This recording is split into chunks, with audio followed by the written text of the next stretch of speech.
आधी रात का वक्त था। कड़कड़ाती ठंड ने पूरे गांव को अपनी जकड़ में ले रखा था। चारों ओर घना अंधेरा और कोहरे के साथ सन्नाटा पसरा था। तभी एक घर से कराहने की आवाज आती है।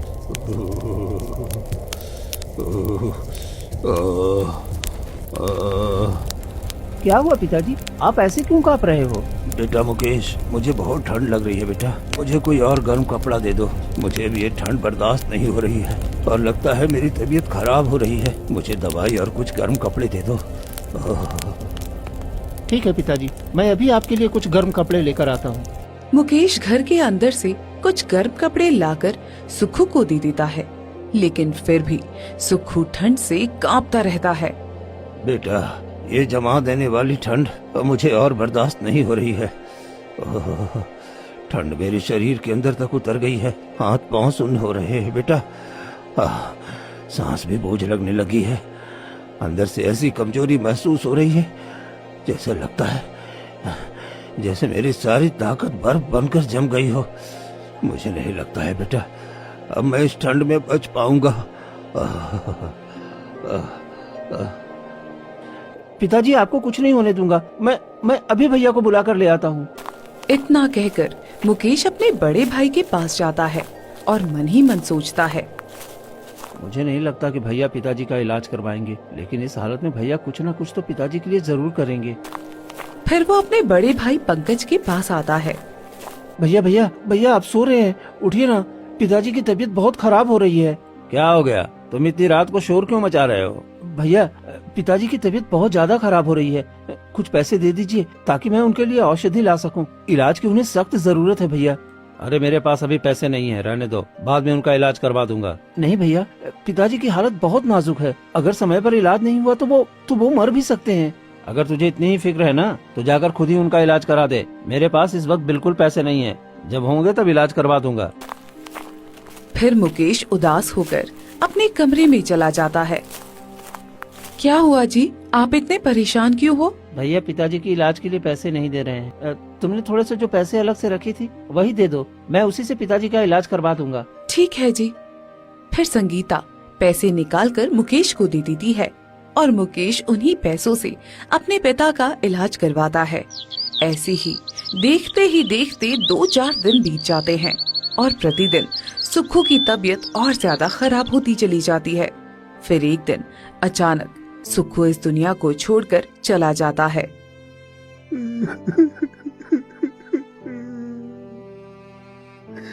पिताजी, आप मुझे छोड़कर नहीं जा सकते। पिताजी, उठिए ना पिताजी, उठिए ना। लेकिन सुखू हिलता तक नहीं है। उतने में पंकज वहाँ आ जाता है। चलो ठीक ही हुआ, पिताजी अब बूढ़े हो ही गए थे। मर गए तो ठीक ही हुआ, नहीं तो दवाई करते करते मेरा सारा पैसा भी खत्म हो जाता और मैं कंगाल हो जाता। मुकेश फूट फूट कर रोने लगता है। भैया, अब तो पिताजी के अंतिम संस्कार के लिए भी मेरे पास पैसे नहीं है। कुछ पैसे दे दीजिए ताकि मैं पिताजी का अंतिम संस्कार कर सकूं। ठीक है, मेरे पास थोड़े ही पैसे हैं, उतने ही दूंगा। मेरे पास ज्यादा पैसे नहीं हैं। ठीक है भैया, जो भी है, पिताजी का अंतिम संस्कार तो करना ही है। फिर दोनों भाई जैसे तैसे अपने पिता का अंतिम संस्कार कर देते हैं। कुछ दिन बीत जाते हैं। आधी रात को पंकज अपने कमरे में सोया होता है। तभी उसकी पत्नी उसे जगाती है। देखो जी, अब पिताजी भी इस दुनिया में नहीं रहे और इतने दिनों से हम ही इस घर की सारी जिम्मेदारियां उठा रहे हैं, तो ये सारा घर और जमीन अब हमारी होनी चाहिए ना। आप अपने भाई को इस घर से निकाल क्यों नहीं देते? हाँ लक्ष्मी, तुम ठीक कहती हो। खेत की वसीयत भी मेरे पास ही है। कल ही मैं उसको पूरे परिवार के साथ गांव से बाहर निकाल दूंगा। ये हुई ना बात। अब देखना हमारे बच्चे कैसे ऐश की जिंदगी जिएंगे। फिर दोनों सो जाते हैं और अगली सुबह, जी देखिए, हमारे पास जो भी जमा पूंजी थी वो सब हमने पिताजी के इलाज में लगा दी। ठंड बढ़ती जा रही है, पिंटू के पास एक भी गर्म कपड़ा नहीं है और हमारे पास 1 रुपया भी नहीं है। ऐसे में कैसे चल पाएगा? चिंता मत करो भाग्यवान, भगवान कुछ न कुछ रास्ता जरूर निकालेंगे। इतने में पंकज वहाँ आ जाता है। मुकेश, अब मैं तुमको अपने घर में नहीं रख सकता, तुम आज ही यहाँ से निकल जाओ। भैया, आप कैसी बातें कर रहे हो? ये घर तो पिताजी का है और इतनी ठंड में मैं अपनी पत्नी और बच्चों को लेकर कहाँ जाऊँगा। मैंने इस घर की सारी जिम्मेदारी निभाई है और ये घर अब मेरे नाम है। पिताजी की तबीयत खराब थी तब मैंने उनसे अंगूठा लगवा लिया था, इसलिए इस घर पर और जमीन पर तुम्हारा कोई हक नहीं है। बस जो बूढ़ी गाय है ना, उसे लो और अपने परिवार के साथ यहाँ से निकल जाओ। भैया, आप हमारे साथ इतना बड़ा विश्वासघात कर दिए कि पिताजी की सारी जमीन अपने नाम करवा लिए। ऐसा मत करिए भैया, भगवान के लिए रहम करिए। इतनी ठंड में मेरे बच्चे बाहर मर जाएंगे। भाई साहब, आप ऐसा क्यों कर रहे हो? हम कहाँ जाएंगे? हमारे पास ना तो पैसे हैं, ना कपड़े और ना ही कोई घर। हमारे इस छोटे से बच्चे पर तो तरस खाइए। हमने कोई ठेका नहीं ले रखा है, तुम जियो या मरो, हमें कोई फर्क नहीं पड़ता। निकलो यहाँ से। फिर पंकज मुकेश को धक्का देकर बाहर निकाल देता है। जा यहाँ से, और ये बूढ़ी गाय भी ले जाओ, मुझे इसकी जरूरत नहीं है।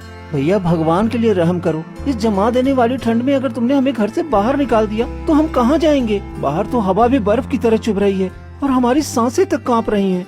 लेकिन पंकज एक नहीं सुनता और अंदर चला जाता है। ठंड इतनी थी कि घर के बाहर शरीर जमने लगा था, चारों तरफ कोहरा छाया था।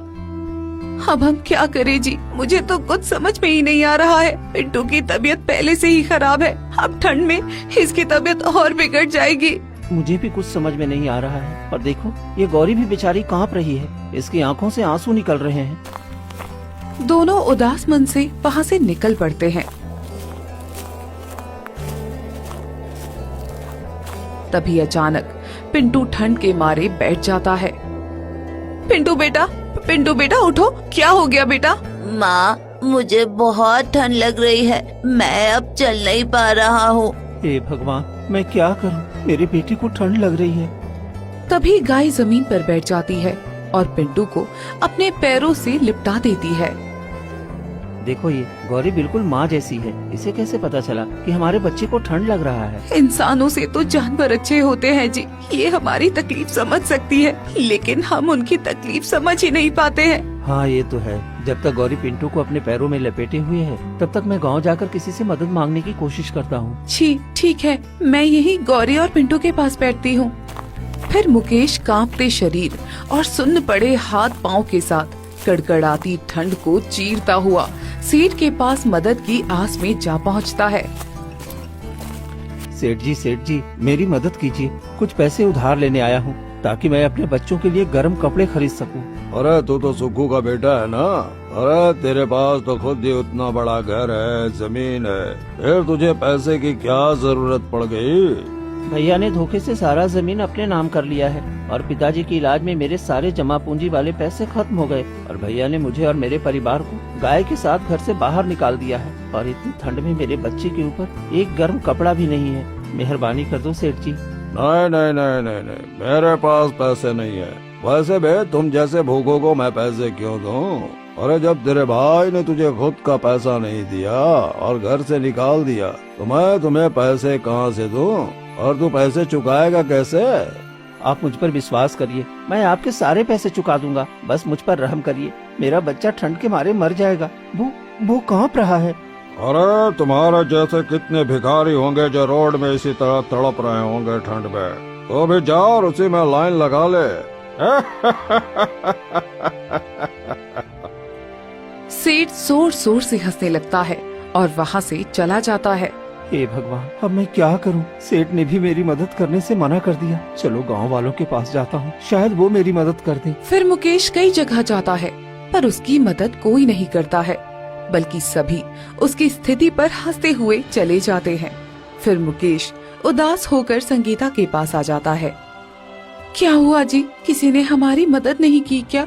और देखिए ना, गौरी पिंटू को कितना गर्म करने की कोशिश कर रही है, लेकिन इसका बदन ठंडा पड़ता ही जा रहा है। देखो संगीता, सभी पत्थर दिल बन गए हैं, कोई हमारी मदद करने वाला नहीं है। चलो, हमें अपनी खुद से मदद करनी होगी। और मेहनत करके एक झोपड़ी बना लेते हैं। देखो जी, रहने का तो इंतजाम हो गया, लेकिन झोपड़ी के अंदर भी बहुत ठंड लग रही है। अब हम क्या करेंगे? माँ, मुझे बहुत ठंड लग रही है और मुझे जोरों से भूख भी लगी है। मुझे कुछ खाने को दे दो ना। सुन रहे हो ना जी, इसे खाने को कहाँ से दूं? इसे कैसे समझाऊं कि हमारे पास खाने के लिए कुछ भी नहीं है? इतने में ही गौरी का दूध अपने आप जमीन पर गिरने लगता है। अरे ये क्या, ये देखो, ये क्या, ये गौरी का दूध कैसे आया? गौरी तो कई सालों से दूध नहीं दे रही थी। हाँ जी, ये तो मुझे भी समझ में नहीं आ रहा, भला ये दूध कैसे दे सकती है? अरे ये तो सच में चमत्कार हो गया है जी। लगता है गौरी ने हमारी तकलीफें सुन ली और इसने दूध देना शुरू कर दिया। अब जल्दी से पिंटू को दूध पिला दो और हम भी थोड़ा सा दूध पी लेंगे, जिससे हमारी भूख मिट जाएगी। फिर तीनों गौरी का दूध पी लेते हैं और सो जाते हैं। फिर रात जैसे ही गहराती है, तभी ठंड के मारे सभी कांपने लगते हैं। हाँ जी, सुन रहे हो, बहुत जोर से ठंड लग रही है। अब मैं नहीं रह सकती हूँ इस ठंड में। हे भगवान, मैं क्या करूं? मेरा परिवार सब ठंड से मर रहे हैं और कोई मेरी मदद करने वाला नहीं। सब सिर्फ तमाशा देख रहे हैं। कोई तो मुझ गरीब पर रहम करो। इतने में ही एक साधु महाराज झोपड़ी के बाहर आते हैं। अलख निरंजन, अलख निरंजन, अरे घर में कोई है? इतनी ठंड में बाहर साधु महाराज आए हैं। शायद उनको भी ठंड लग रही होगी। मैं अभी बाहर जाकर देखता हूँ। फिर मुकेश बाहर जाता है। क्या हुआ साधु महाराज, आपको भी ठंड लग रहा है? आ जाइए मेरी झोपड़ी में, कम से कम थोड़ी सी ही सही गर्माहट मिल जाएगी। नहीं पुत्र, मैं तुम्हारी झोपड़ी में गर्माहट लेने नहीं आया हूँ, बल्कि मैं अपना कर्ज चुकाने आया हूँ। कैसा कर्ज साधु महाराज? तुम्हारे पिता सुक्खू ने मुझे एक बार पानी पिलाया था, जिस वक्त पूरे गांव वालों ने मुझे भिखारी कहकर भगा दिया था। उस वक्त तुम्हारे पिता ने मुझे खाना भी खिलाया था और मेरा सहारा बने थे। उस वक्त मैंने वचन दिया था कि जब भी उनका परिवार संकट में होगा तो मैं उसकी मदद जरूर करूंगा, और खास तौर पर तुम्हारे लिए। तुम्हारे पिता हमेशा परेशान रहते थे और कहते थे मेरे छोटे बेटे की किस्मत बहुत खराब है और मेरा बड़ा बेटा बहुत लालची है, इसलिए छोटे बेटे को हमेशा मेरा आशीर्वाद मिलता रहे। इसीलिए मैं तुम्हारे पास आया हूँ। बताओ तुम्हें क्या चाहिए?